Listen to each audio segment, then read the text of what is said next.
मेरे भैया और भाभी को 5 साल से बच्चा नहीं हो पा रहा था।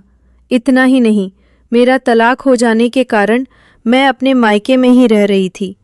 कुछ दिनों से मेरे भाई की नज़र मुझ पर पड़ रही थी कि उसने मुझे रात में भाभी सोचकर एक नहीं बल्कि कई रातें भाभी समझकर मेरी पिच पर लगातार मैच खेले। बात वहाँ से शुरू होती है। दोस्तों, आज की इस कहानी में आपका स्वागत है। मेरा नाम रोही है और मैं तलाकशुदा हूँ। 1 साल पहले मेरी शादी हुई थी, लेकिन मेरी शादी 1 साल भी नहीं टिक पाई। मेरी कमज़ोरी का फ़ायदा मेरे भाई ने इस तरह उठाएगा, इसका मुझे अंदाज़ा नहीं था। अब मैं अपने मायके में रह रही थी। मायके में एक एक दिन मेरे लिए भारी हो रहा था, क्योंकि माँ, पिताजी और भाई का मुझे ताने मारना दिन ब दिन बढ़ता जा रहा था। उन्हें लगता था कि मैं ऐसे घर पर पड़ी रहूंगी तो भाई का दूसरा विवाह नहीं हो पाएगा। वे मुझे लगातार कहीं और चले जाने के लिए कहते रहते थे। मेरी मजबूरी थी, इसलिए मैं उनकी बातें सुनती रहती थी, क्योंकि मैंने अपनी मर्जी से लव मैरिज की थी और वो 1 साल भी नहीं टिक पाई थी। एक दिन मुझे मेरे चचेरे भाई मोहन का फ़ोन आया। मोहन ने मुझे अपने घर बुलाया। उसे भी पता था कि उसके मामा मामी का स्वभाव कितना क्रूर है। उसने कहा, दीदी आप हमारे घर आ जाओ, यहाँ आपको सुकून मिलेगा। मैंने अपना शादीशुदा जीवन बचाने की बहुत कोशिश की थी, लेकिन मेरा पति कान का कच्चा था। उसके घर वालों ने उसके मन में मेरे बारे में गलत बातें भर दी थी। उन बातों को सुनकर उसने मुझे तलाक दे दिया। मेरी शादी 25 साल की उम्र में हुई थी और 25 साल की उम्र में तलाक भी हो गया था। खैर, मैं उन सब बातों को बार बार याद नहीं करना चाहती थी, इसलिए जब मोहन ने मुझे फ़ोन करके अपने घर बुलाया तो उस रात मैंने निर्णय लिया कि मैं अब और अपने मायके में नहीं रहूँगी। इसलिए मैं अपना सामान समेटी और तुरंत बस में बैठकर उसके घर जाने के लिए निकल पड़ी। वैसे भी माँ बाप मुझे घर में नहीं चाहते थे, इसलिए कुछ दिन में मेरा मूड बदल जाएगा, यही सोचकर मैं मोहन के घर चली गई। मोहन की शादी हो चुकी थी। उसकी पत्नी का नाम प्रिया था। पिछले 5 साल से वो दोनों पति पत्नी शहर में रह रहे थे। उनका सुखी संसार था, लेकिन शादी के 5 साल बाद भी उनके बच्चे नहीं हुए थे। जिसके साथ मैं बचपन में खेली थी, जिसे मैं भाई कहकर पुकारती थी, उसके साथ एक रात ऐसी भी आने वाली थी कि मैं उसके साथ उसके दमदार मैच खेलने वाली थी। ये विचार मैंने कभी सपने में भी नहीं सोची थी। मोहन और उसकी पत्नी ने मेरा स्वागत बहुत खुशी से किया था, जैसे तिरस्कार मुझे अपने सगे घर वालों से मिला था। वो तिरस्कार मुझे मोहन के घर पर बिल्कुल नहीं मिला था। वहाँ तो भाभी मेरी बहुत खातिरदारी कर रही थी। मुझे क्या चाहिए क्या नहीं, वो देख सुन रही थी। उस खुशहाल माहौल में रहना मुझे भी अच्छा लग रहा था। देखते देखते मोहन के घर आए। मुझे 5 दिन हो गए थे। इन 5 दिनों में मैंने उन दोनों पति पत्नी के बीच एक बार भी झगड़ा होते नहीं देखी, लेकिन अब मेरी वजह से उनके घर में झगड़ा ना हो, इसलिए मैंने मोहन से कहा कि अब मुझे अपने घर के लिए निकलना चाहिए। शायद आप लोगों को भी मेरी वजह से समय नहीं मिल पा रहा होगा। इस पर मोहन ने कहा, चकल, अब समय मिलने की क्या बात है। हमारी शादी को अब 5 साल हो गए हैं। मोहन ने मुझसे कुछ और दिन अपने घर रुकने का आग्रह किया, तो मैं उसके आग्रह को इनकार नहीं कर पाई। उस दिन रात को अचानक मुझे किसी की आवाज़ सुनाई दी। मेरा कमरा मोहन के कमरे के बगल में ही था। जैसे ही मैं कमरे से बाहर आई, मुझे मोहन भाई के कमरे से आवाज़ें आने लगी। वे अजीब सी आवाज़ें शायद भाभी की ही थी। रात के समय भाभी की ऐसी आवाज़ें क्यों आ रही थी, ये मैं भली भांति समझ रही थी, क्योंकि एक समय मेरा भी विवाह हुआ था। वे आवाज़ें सुनकर अचानक मुझे अपने पति की याद आने लगी थी। मेरे मन में अनचाही भावनाएं पैदा होने लगी थी। तभी मैं अपने कमरे में गई और कानों में रुई के फाहे डालकर सो गई, ताकि मुझे वो आवाज़ न सुनाई दे और मेरी आंखों के सामने अनचाहे दृश्य न आए। अगले दिन भाई के घर भाभी की मामी आई हुई थी। भाभी की मामी ने बातों बातों में कहा, प्रिया, तुम हमें दादी कब बनाओगी? तुम्हारी गुड न्यूज़ कब सुनने को मिलेंगे? उसकी मामी के सवाल सुनकर प्रिया का चेहरा उतर सा गया था। तब मोहन भाई ने कहा, हमारा फैमिली प्लानिंग है, लेकिन अभी हमने उस बारे में सोचा नहीं है। जैसे ही प्रिया भाभी की मामी वहां से गई, प्रिया भाभी मुंह लटकाकर अपने कमरे में चली गई। प्रिया को उसकी मामी के सवाल का इतना बुरा क्यों लगा, ये मुझे समझ में नहीं आया। प्रिया मुझे बहुत उदास दिख रही थी, इसलिए मैं उसके पीछे पीछे उसके कमरे में गई। वहां मैंने उसे रोते हुए देखी। प्रिया को रोते देखकर मैं बोली, प्रिया, क्या तुम अपनी मामी के सवालों की वजह से रो रही हो? इसमें रोने की क्या बात है? मोहन ने उन्हें बता दिया कि तुम्हारा फैमिली प्लानिंग है और आप लोग उसी के अनुसार चल रहे हो। इसमें बुरा मानने और रोने की कोई बात नहीं है। अब तुम शहर में रहती हो तो तुम्हारे विचार भी उच्च होंगे। शहर में रहने वाले लोग हर चीज सोच समझकर करते हैं। और आजकल बच्चे को जन्म देना इतना आसान नहीं है, खर्चे भी बहुत बढ़ गए हैं। मैं बोल ही रही थी कि प्रिया अचानक मेरे कंधे पर सिर रखकर और ज़ोर ज़ोर से रोने लगी। फिर मैं उसकी आंसू पोंछी और उसे भरोसे दिलाते हुए पूछी, प्रिया भाभी, मुझे आपके रोने की वजह कुछ और लग रही है। जो भी हो आप मुझे बताओ। आप मुझे अपनी सहेली समझकर सब कुछ बता सकती हो। तब प्रिया बोली, आरोही, अब जब तुमने मुझसे दोस्ती के नाते सवाल किया है तो मैं तुम्हें सच्चा जवाब दूंगी, लेकिन इसे सुनकर तुम ननद की तरह नहीं बल्कि सहेली की तरह समझोगी। ये वादा करो। मैंने प्रिया से वादा किया कि मैं उसे सहेली की तरह समझूंगी। तब प्रिया बोलने लगी, हमारा कोई फैमिली प्लानिंग नहीं है। सच तो ये है कि मैं कभी माँ नहीं बन सकती। मुझ में एक ऐसी कोई कमी है कि मैं माँ बनने लायक ही नहीं है।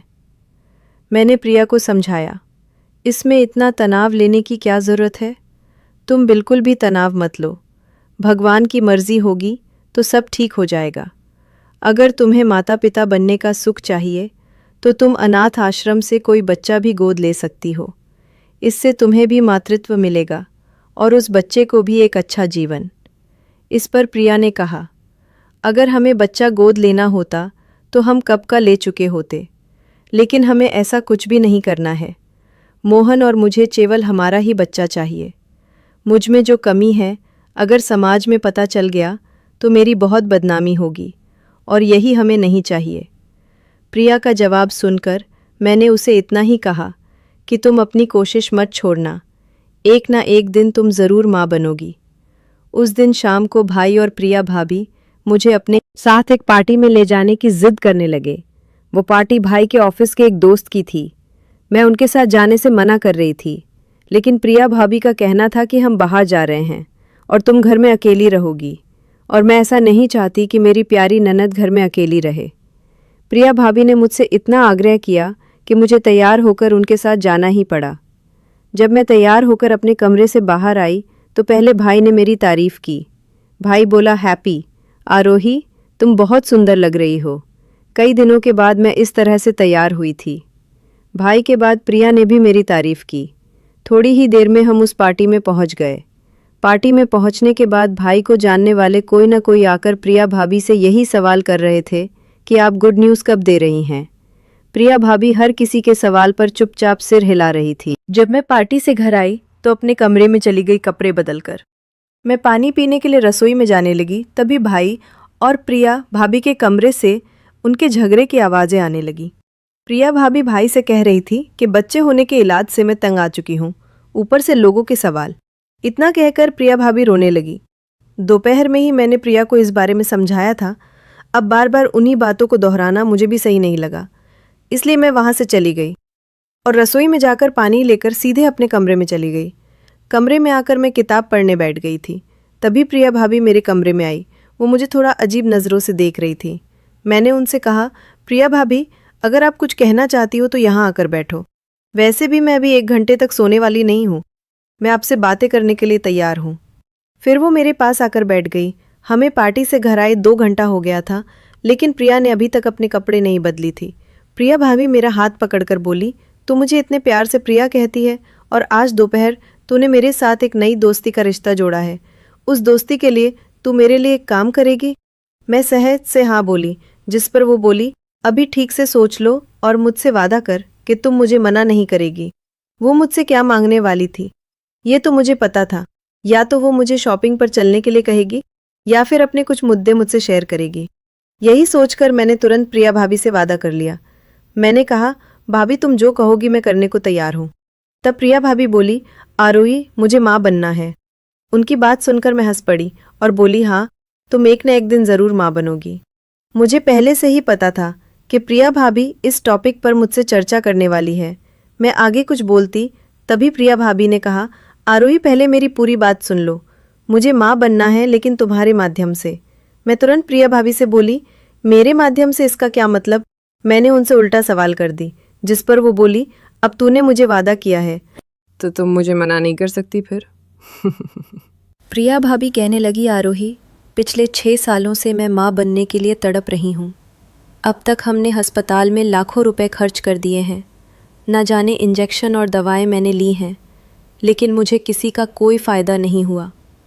मेरी इच्छा कि मेरे और मोहन का बच्चा तेरे पेट में पल जाए, मोहन और तुम्हारा बच्चा मेरे पेट में। मैंने पूछा तो मेरी बात सुनकर वो प्रिया भाभी बोली, इसका मतलब ये है कि जब तक तुम गर्भवती नहीं हो जाती तब तक तुम कुछ रातें मोहन के साथ बताओगी। कि प्रिया भाभी की बात सुनकर मेरे पैरों तले ज़मीन खिसक गई। जिसके साथ मैं बचपन में खेली थी, जिसे कल तक मैं भैया कहकर पुकारती थी, आज उसकी पत्नी मुझे उसके साथ रातें बिताने के लिए कह रही थी। मैंने प्रिया भाभी से, आप होश में तो हैं? आपको समझ में आ रहा है कि आप क्या बोल रही हैं? इस पर वो बोली, हाँ मैंने ये सब सोच समझ कर ही कहा है। तुम्हें ये काम मुफ्त में नहीं करना होगा। उस दिन प्रिया भाभी ने मुझसे कहा, मोहन और मैं तुम्हें 9 लाख रुपए देंगे और एक घर भी दिलाएंगे। हमें पता है कि तुम्हारे मम्मी पापा और तुम्हारे भाई तुम्हें किस तरह परेशान करते हैं। भाभी की इस बात ने मुझे सोचने पर मजबूर कर दिया। मुझे अपना खुद का ब्यूटी पार्लर खोलना था ताकि मैं खुद कमा सकूं और अपना जीवन खुशी से जी सकूं। मैं ज़्यादा दिन अपने माता पिता के सहारे नहीं रह सकती थी। मैंने उनके पास से 1 लाख लेकर एक छोटा सा पार्लर कोर्स करी थी, लेकिन बड़े पार्लर के लिए प्रोफेशनल कोर्स करना ज़रूरी था। इन पैसों से मैं एक अच्छा और महंगा प्रोफेशनल कोर्स कर सकती थी। इतना ही नहीं, मैं अपना बड़ा पार्लर भी खोल सकती थी, जिससे मेरी अच्छी कमाई शुरू हो जाती। आखिरकार मैं भाभी की दी हुई पेशकश को मान लिया और उनके बच्चे को जन्म देने के लिए तैयार हो गई। लेकिन मैं भाभी से पूछी, क्या इन सभी चीज़ों के बारे में भैया को भी पता है? तब भाभी ने कहा, तुम्हारा भैया भी इसके लिए तैयार है, और हाँ, आज के बाद उसे भैया मत कहना, उन्हें मोहन कहकर बुलाना। फिर वो मुझे भैया के कमरे में ले गई। मुझे देखकर भैया खड़ा हो गया। भाभी ने उसे देखकर हाँ में सिर हिलाया। फिर भैया ने मुझसे पूछा, आरोही क्या तुम सच में तैयार हो? मैंने जवाब दिया, हाँ भाई। तभी भाभी ने तुरंत कहा, अब भाई नहीं, केवल मोहन। बोलो। भाभी और भाई को उनका बच्चा चाहिए था। भाभी ने माँ बनने के लिए बड़ा त्याग करने का फैसला किया था। मेरी उम्र अभी 25 साल हो चुकी थी और मुझे नहीं पता था कि मैं आगे शादी करूंगी या नहीं।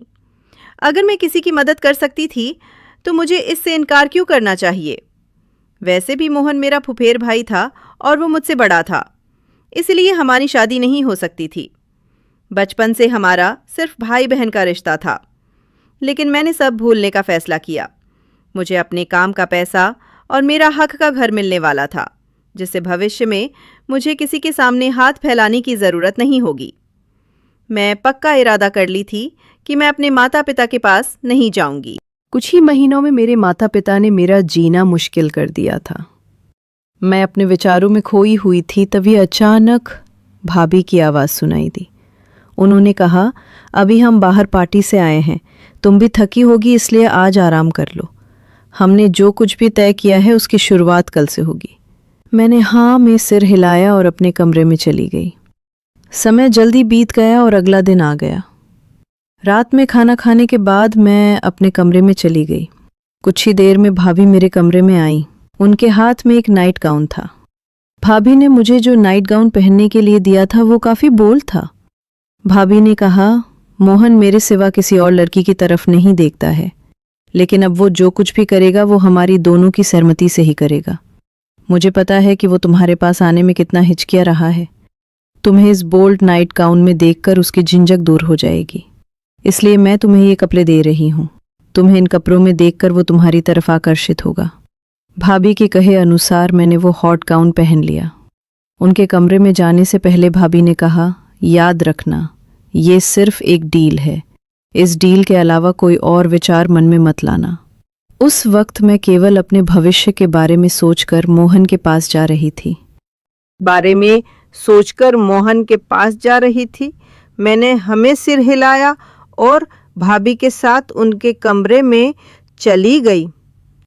मोहन अपने कमरे में कहीं नहीं दिखा। वो हॉल में भी नहीं था। भाभी ने उसे उसके कमरे में आवाज़ लगाई, तब वो बाथरूम में था। फिर भाभी ने कहा, आरोही कमरे में आ गई है। इस पर मोहन ने कहा, मैं फ्रेश होकर आता हूँ, लेकिन जब तक मैं बाहर आऊँ कमरे की लाइट बंद कर देना।